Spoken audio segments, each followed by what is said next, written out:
আমার প্রিয়জনের জন্য একটা গিফট আনছি 1100 টাকা, প্রায় 1100 টাকা দেখতেছেন। এটা আনছি আমি, এখন আনবক্স করবো, দেখি আমার প্রোডাক্টটা কেমন দিছে ওরা। এটা আপনারা আমাদের সাথে থাকেন।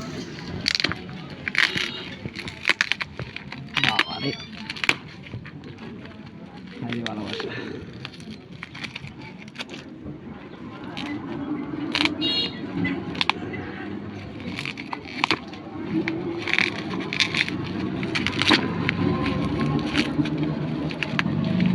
আসলে আসলে কয়দিন পরে আমাদের 14 ফেব্রুয়ারি আমাদের ভালোবাসা দিবস। এই উপলক্ষে আমি আমার প্রিয়জনকে একটা গিফট দিতে চাই।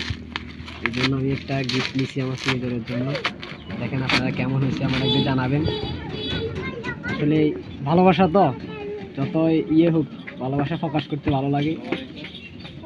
এই জন্য আমি একটা নিচে অনেক কষ্ট করে। দেখছেন কত সুন্দর একটা বক্স নিয়ে ওরা আমাদেরকে দিচ্ছে, দেখেন।